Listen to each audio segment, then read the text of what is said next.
Señores, estamos dando la bienvenida a Mauricio Bernstein. ¿Qué tal, Mauricio? ¿Cómo estás? Buen día. Buen día.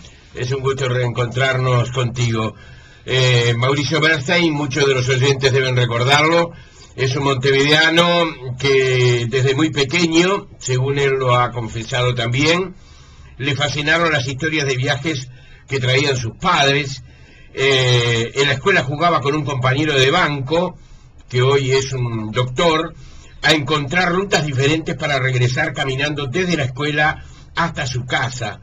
Ese juego se llamaba justamente Las Rutas.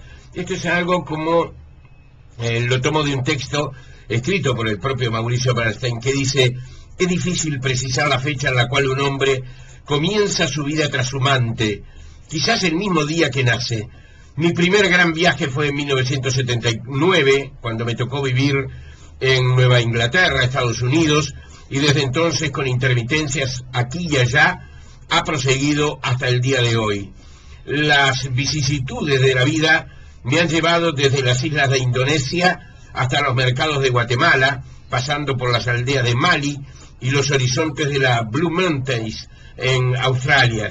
Cuando regresé a Montevideo después de mi primer viaje a la India, comencé a contar mis historias a los amigos. Más de uno sugirió la idea de pasarlos al papel y el resultado es lo que tenemos ahora. Estamos hablando de Adiós Niassa, 13 días a través de Mozambique, que es el libro tuyo de viaje número 4. Vamos a recordar los anteriores, Mauricio. El primero es Páginas de Arena, que rememora la travesía por el desierto del Sahara, arriba de un camión durante 3 meses, desde Nigeria hasta Marruecos. El segundo es La Fiesta de los Dioses, que recuerda un periplo por la India, Nepal, Indonesia. El tercero es La Soledad del Mercenario, que comienza en Inglaterra y es el salto al África Negra, Botsuana, Zimbabue, Malawi. Y este es el cuarto, que rememora 13 días en Mozambique, como tú decías recién. Claro, Niassa, un nombre que para la mayoría de nosotros, cuando nos preguntan o si nos pueden preguntar en qué lugar del mapa, en qué sitio del universo se encuentra, muy difícilmente seguramente responderemos bien. Aquí no está Nueva York, no está París, no está Londres, no está Berlín, no está Viena, no está México, no está Río de Janeiro, no está Buenos Aires, no están las grandes ciudades del mundo, no está Chicago, no está Los Ángeles. Es decir, hay destinos que son diferentes, y cuando digo diferentes creo que ustedes lo entienden perfectamente de qué se trata. Son destinos a los cuales el viajero de pronto difícilmente puede acceder si no hay alguien como tú que lo incentive a hacerlo. Yo tuve la suerte de que uno de mis compañeros de viaje había nacido en Mozambique y vivido los primeros 15 años de su vida en Mozambique. Tuve la suerte de que es un colega de trabajo y bueno, cuando salieron mis primeros libros, él siempre me decía, tenemos que ir. Y él, su intención era más que nada poder regresar al lugar donde él había nacido, a la escuela a la que había ido. Y bueno, me empujó y al final, bueno, nos largamos. La idea de ir hasta Niassa, la reserva de elefantes, una de las más grandes del mundo, porque tiene aproximadamente unos 12.000 a 13.000 elefantes. Es difícil hasta de concebir que un lugar pueda tener esa población paquiderma, pero aparentemente es un sitio que se salvó de la hecatombe que arrasó Mozambique. Mozambique sufrió una guerra civil terrible. Sí. Y se salvó porque su inaccesibilidad geográfica y no tenía gran valor estratégico desde el punto de vista militar. Es en la frontera con Tanzania, en un lugar que a nadie le importaba mucho, entonces los bandos no se metieron. Lo que sí es importante destacar que Mozambique era un lugar muy rico en lo que tiene que ver a fauna autóctona, y fue completamente destrozada esa fauna durante la guerra. Los bandos, primero, se comían a los animales, después los usaban en sesiones de práctica de tiro al blanco, y además todo el territorio había quedado minado, y bueno, los animales obviamente perecieron dramáticamente. Sí, te encuentras frente a una vida real en lugares que pueden pasar por situaciones límite. Absolutamente. Por ejemplo, lo que yo mencionaba de las minas terrestres. Cuando nosotros estuvimos en Mozambique, se estimaba que había 250.000 minas terrestres diseminadas en el territorio. Algunas están, se sabe dónde están, y hay palillos para delimitar las zonas y que la población sepa. Son unos palillos pintados de rojo y blanco. Nos contaban que durante el conflicto era tal la desesperación y las hambrunas y la carencia que había, que los campesinos sacaban los palillos demarcatorios para venderlos en el mercado negro o para hacer combustible. Imagínate vos lo delirante que es lo que... Claro, sí, sí. Nos decían también que en la temporada lluviosa, esto no puedo confirmarlo 100%, pero al menos era lo que nos decían, el agua las desentierra a las minas y las traslada, no se sabe a dónde. Fíjate vivir en un país así. Sí, sí, es un drama, ¿no? Bueno, en Berlín, hace 15 días aproximadamente, estalló también una mina que estaba desde la Segunda Guerra Mundial. Es decir, fue uno de esos accidentes con suerte que no trajo consecuencias de muertes ni de heridos, pero que se sabe que en Berlín, por ejemplo, hay 3.000 minas que están en todo el territorio de la ciudad. Claro, Berlín es una ciudad muy grande, ¿no? Pero de cualquier manera, esas son presencias silenciosas que en cualquier momento pueden generar situaciones como la que se generó días atrás. Mauricio, ¿tú dedicas la vida a esto? No, ¿a viajar? Sí. No, desafortunadamente no. Yo me dedico a otra cosa, siempre me gustó viajar, siempre que tuve la oportunidad traté de lanzarme, y debo decirte que bueno, uno de los momentos más lindos de mi vida es cuando justamente logras un encuentro en otra parte, con otra persona, con otro lugar, con otro paisaje que no tiene que ver contigo, ni con tu historia, ni nada, y sin embargo el viaje te permite un puente. Claro, vivís en Miami. Vivo temporariamente en Miami. ¿Qué haces en Miami? Yo trabajo por una compañía que provee servicios financieros. Temporariamente estamos allí con la idea, bueno, de volver pronto al Uruguay. Y los días que dedicas a los viajes, ¿cómo podés tomarlos, digamos, de una actividad tan exigente como los servicios financieros, que es la tarea del vigilante permanente, ¿verdad? Es correcto lo que tú decís. En este caso de este libro y de este viaje a Mozambique, fueron 2 semanas, y bueno, 2 semanas todavía podés bajar la guardia, dejar de vigilar y lanzarte al camino, ¿verdad? Y en este caso particular, además, fue un viaje muy lindo porque George, el portugués que me acompañaba y que había nacido en Mozambique, quiso ir a la escuela donde él había aprendido a leer y escribir. Qué extraordinario. Y quiso hacer una donación a esa escuela, y la hicimos, y fue una cosa muy linda. Y después, bueno, como teníamos un dinero sobrante, surgió la idea de, dado que íbamos al norte hasta esta reserva de miles de elefantes, nosotros veíamos en el camino todo el tiempo escuelitas rurales.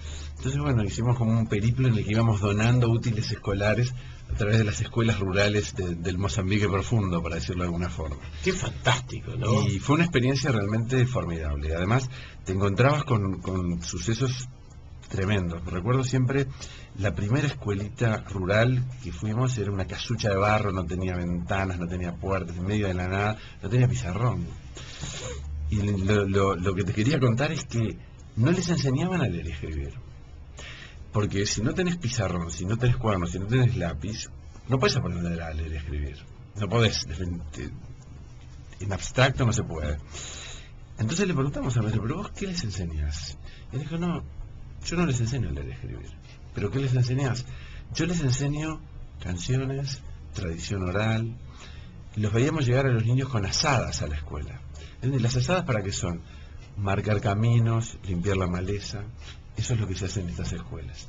Y nosotros nos preguntábamos, bueno, ¿sirven los cuadernos y los lápices en este caso? Te dejo la pregunta. Qué extraordinario, ¿no?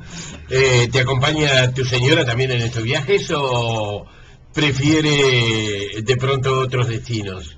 Creo que prefiere otros destinos. En este caso de Mozambique iba a venir originariamente, y es más, yo pensaba traer también a mi hijo mayor, que en ese momento era muy chiquito, pero creo que entre mi mujer y la pediatra se pusieron de acuerdo para desincentivar esa idea, y bueno, fui solo y después me encontré con este amigo mío allá. Claro. También rescatás los lugares por donde pasás a través de la cámara fotográfica. Sí, la cámara fotográfica es muy importante, especialmente si después querés hacer un recuento de lo que sucedió.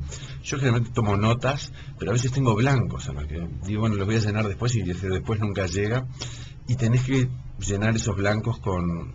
Te ayudan las fotografías, empezás a leer, usas tu imaginación, tu intuición, a ver qué pudo haber ocurrido, porque este viaje a Mozambique ocurrió hace varios años. Claro. Y el libro se publicó recién ahora, entonces, bueno, obviamente los blancos en mi cuaderno de apuntes aparecen y hay que llenarlos de alguna forma. Las historias de viajeros, los libros de viajes se han convertido en un género literario en los últimos tiempos. Hay algunos nombres célebres, Paul Theroux es uno de ellos, ¿verdad? A mí es un autor que me gusta mucho en particular. Tiene libros fantásticos y tiene uno que se llama Dark Star Safari, el safari de la estrella oscura. Y trata una travesía desde el Cairo hasta Ciudad del Cabo. Es formidable. Sí, sí. Hay otros periodistas que también están ingresando en ese campo. Por ejemplo, poco tiempo atrás, dos argentinas ganaron un premio, un concurso literario que fue recorrer la Ruta 66 en los Estados Unidos. Sí, la famosa Ruta 66 que va desde Chicago hasta Los Ángeles. Claro. Descubrí los otros días un libro también de Billy Bob Thornton, a propósito, que acompañó una de las giras internas por el interior de los Estados Unidos de Bob Dylan. Rolling Thunder Review, creo que se llama. Exactamente, sí. Es un libro fantástico. Lo que pasa es que yo después que lo leí, me recordé que una vez con unos amigos hicimos algo, o sea, salvando la distancia, ¿no? Similar, y agarramos una bañadera. Justo yo tenía unos amigos míos de Inglaterra, venían y aprovechando su visita para querer mostrarles el Uruguay, con otros amigos uruguayos, alquilamos una bañadera y nos fuimos por el interior. Y siempre lamento no haber llevado mi cuaderno de apuntes, porque después de haber leído este libro al que tú hacías referencia, me di cuenta que había material de sobra, pero bueno, ya está perdido. Sí, y la fotografía te contribuye a recordar muchas cosas que de pronto se olvidan. Sin duda. Lo que sí la fotografía no te da es la sensación que tuviste en ese momento. Te puede ayudar, pero no alcanza. Yo creo que la fotografía te puede alcanzar o te puede evocar ciertos momentos, pero precisás, digamos, la vivencia del momento. Sí, hay experiencias únicas, ¿no? A mí me pareció a mí me pasó con el búnker de Hitler. Tuve muchas dificultades de ubicarlo, a pesar de que tiene carteles y todo eso, pero los taximetristas, por ejemplo, berlineses, suelen decir no saben dónde están. El berlinés en general habla mucho, por ejemplo, de la Europa del Este, del comunismo, pero le tocas el tema del nazismo y se repliega. Mira. Y sin embargo el búnker de Hitler, que hoy es una playa de estacionamiento, un lugar más bien desierto, y abajo está el búnker, ¿verdad? El búnker está muy en lo profundo, tenía 2 pisos. ¿Se conserva tal cual está, tal cual cuando terminó la guerra? Se supone que fue muy saqueado por los soviéticos y por los soldados aliados que llegaron allí. Pero se supone que la estructura que quiso ser dinamitada además por los alemanes del este, por las autoridades soviéticas, no pudieron. Lo bombardearon, lo reventaron todo cuando ya estaba la República Democrática Alemana instalada, y no lo pudieron hacer, y entonces decidieron concretamente enterrarlo. Hoy al lado hay un restaurante, muy cerquita está el Museo del Holocausto de Berlín, y te contaba que la experiencia lo descubrí en la nochecita. Primero un taximetrista me llevó a un lugar que no era. Creo que es por aquí, averiguó, me dijo, y no era ese sitio. Y luego, transitando por Berlín y preguntando mucho, casi de casualidad nos encontramos con eso. ¿No había carteles? ¿No había nada? Hay un cartel, tengo una foto al lado. Hay una foto, sí. Hay una situación muy vergonzosa que siente el alemán, ¿verdad? Y además está todo aquel viejo tema de no convertir ese sitio, como otros sitios que son emblemáticos del nazismo, en un lugar de culto, para aquellos que puedan adherir a esa ideología hoy por hoy. Y yo saqué fotos del lugar, pero lo que la fotografía no captó fue el sentimiento que tuve allí, el sentimiento que uno tiene, que uno presiente que tiene. Yo veía a la gente que pasaba al lado y ni se daba cuenta. Le dije, claro, y pedí, sáquenme una foto en este sitio, que lo había ido a buscar. Además había visto la película La Caída, había leído mucho sobre el nazismo, la biografía de Ian Kershaw. Es impresionante, y esto va para ti, lo que nos provocan los lugares, ¿no? Las cosas que... porque hay una visión turística. Yo estuve allí, pasé por allí, estuve frente a la Mona Lisa, vi el cuadro de Da Vinci, me saqué una foto, jaja, y nada más. Sí, yo creo que está en uno. Podés estar frente al búnker de Hitler y sentir lo que tú sentiste, o podés estar frente al búnker de Hitler y no sentir nada, o estar acompañado de miles de personas y de miles de turistas y que se te haga difícil conectarte con el lugar. Sí. Nada más, bueno, lo vi, saqué la foto, estuve en la Tour Eiffel y volví. Yo creo que ese es el problema que tiene el turismo de masas. A cualquier lugar donde llegás hay miles de personas. Yo por eso te quedé qué lindo el relato de lo que acabas de contar. Te quería preguntar, cuando estabas en el búnker de Hitler, ¿estabas tú solo o había otros visitantes? No, porque por lo que contás debe haber muy poquitos, muy poquitos. Yo estaba acompañado por integrantes de la familia que viajaron conmigo, que tampoco sintieron, me parece, una cosa... ¿Sabes lo que con lo que lo asocié? ¿Leíste El corazón de las tinieblas de Joseph Conrad? Sí.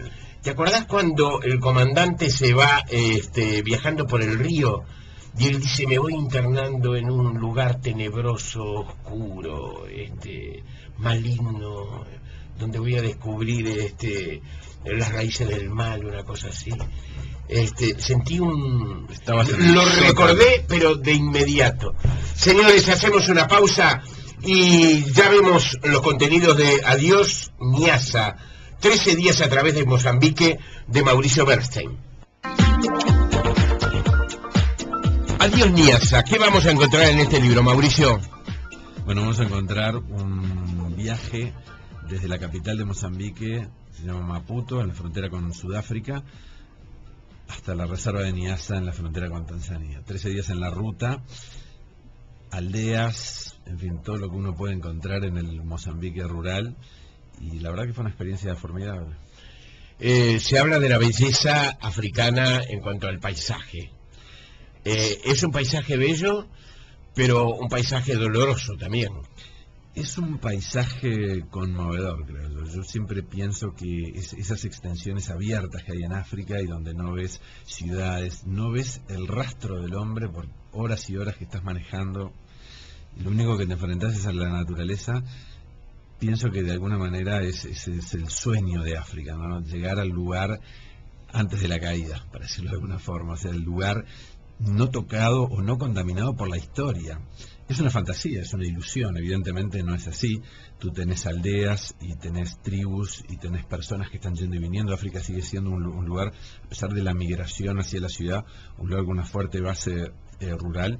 Y una de las cosas que más me dejó el viaje es justamente la interacción con las aldeas, el contacto con las aldeas, porque nosotros íbamos en una camioneta y cuando llegaba la noche, obviamente había que escoger una aldea donde quedarse. Nosotros teníamos una camioneta que venía muy bien equipada y tenía como unas carpas, unas tiendas que se montaban arriba en el techo de la camioneta, pero la camioneta no la podíamos dejar en cualquier lado. Había un par de problemas. Uno de ellos, nos habían recomendado nunca dejar el vehículo en la carretera porque habían muchos bandidos, en fin, estaba este tema de las minas terrestres.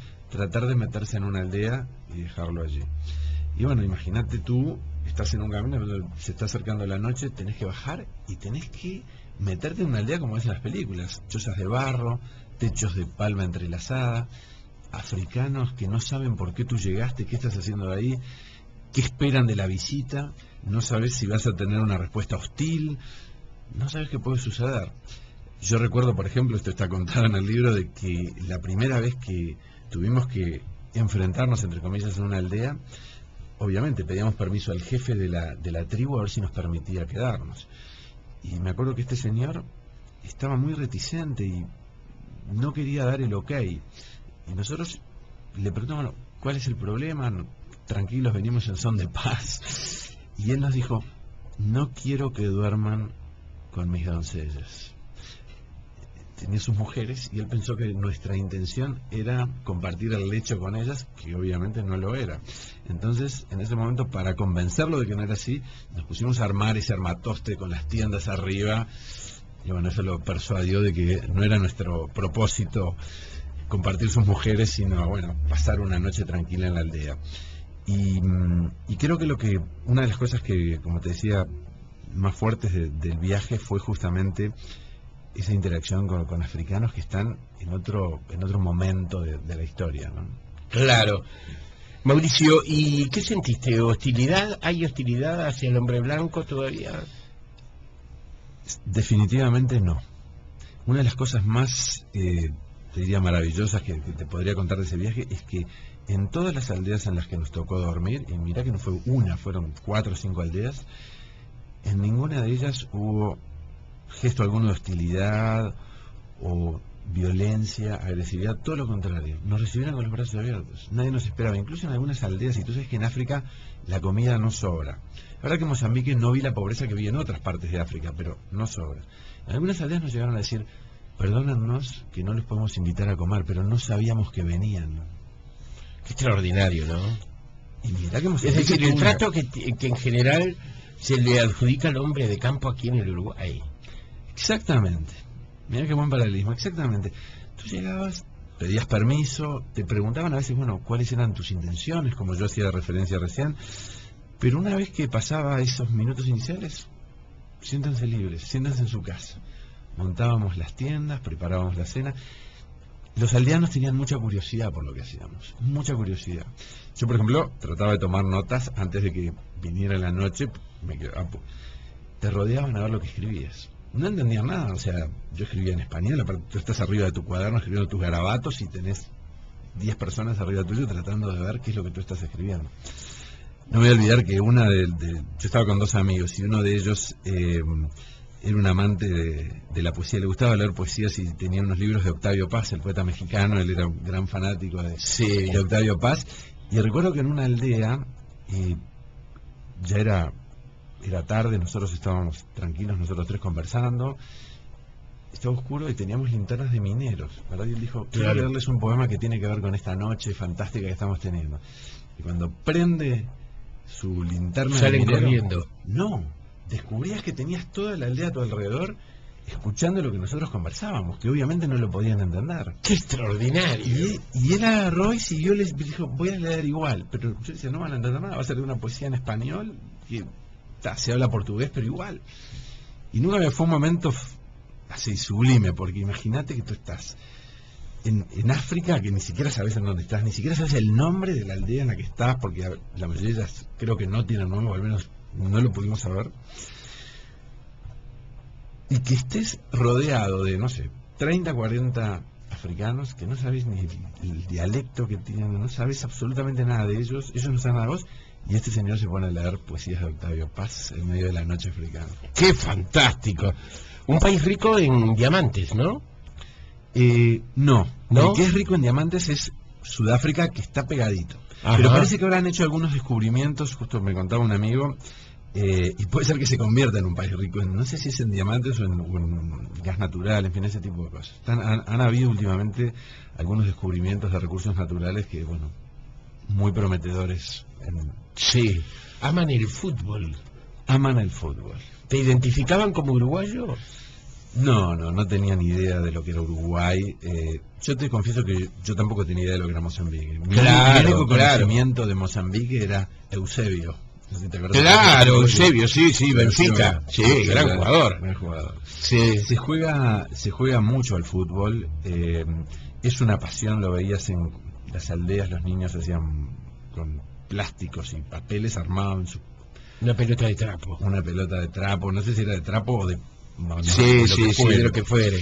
Y te voy a contar una anécdota interesante. En África muchas veces tenés lo que se llama puestos aduaneros, pero no en las fronteras entre un país y otro, sino en medio de la nada o entrando y saliendo de una aldea. Tenés como puestos militares, que se supone que lo que hacen es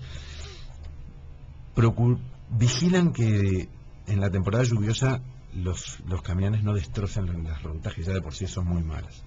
Pero en realidad es una especie de peaje. A nosotros nos pararon. Y siempre son instancias de un poco de nerviosismo porque estás en medio de la nada, salen 3 soldados, están con metralletas muy modernas, pero el resto están muy desalineados, son los amos y tú estás un poco a su merced. Nosotros llevamos un salvoconducto que nos habían provisto una persona que a través de mi amigo, el que nació en Mozambique, habíamos logrado, porque para transitar en los caminos del norte era un poco complicado. Les entregamos el salvoconducto, no surtió ningún efecto, queremos revisar lo que traen en la camioneta, se estaba poniendo complicado hasta que uno de ellos encontró adentro del camión adentro de la camioneta una pelota de fútbol. Y a partir de ese momento cambió de inquisidores a compañeros del club que quieren jugar fútbol los domingos de mañana. Y bueno, intercambiamos ahí unos corners, unos centros. Obviamente no queríamos jugar Mozambique contra Uruguay. Claro. 2 uruguayos y claro. Hubiera sido peor jugar Portugal contra Mozambique. Claro. Pero bueno, les dejamos la pelota y bueno, eso los dejó contentos. ¿Qué es Niassa? Niassa es una reserva de 12.000 elefantes en la frontera con Tanzania. Debe ser un espectáculo fantástico. Imagínate que en un lugar haya 12.000 elefantes. Los están exterminando. Dicen que ahora los están exterminando de nuevo. Te recordarás que allá por los años, a finales de los años 80, la población de elefantes cayó dramáticamente. Sí. Hubo una política muy dura, incluso en algunos países de África. Si tú veías a un cazador dispararle a un elefante en un lugar que estaba totalmente prohibido, por ley estabas autorizado a dispararle al cazador. Mirá al grado que se llegó. Pero después la población de elefantes empezó a crecer de nuevo y eso hay problemas en África porque los agricultores se quejan que les rompan los cultivos, en fin, ese tipo de cosas.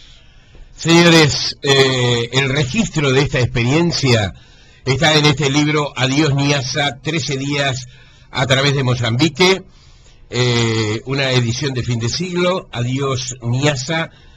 Su autor, Mauricio Bernstein, ha estado acompañándonos. Nos quedaríamos mucho tiempo más conversando de estas cosas. Fue realmente apasionante. Los viajes son fantásticos, sobre todo cuando están contados de una manera muy especial y tú lo haces. ¿Tienes pensado el próximo viaje ya? Tengo algunas ideas, pero todavía están en reserva. Mucho éxito, Mauricio. Muchas gracias abrazo. a ti, gracias.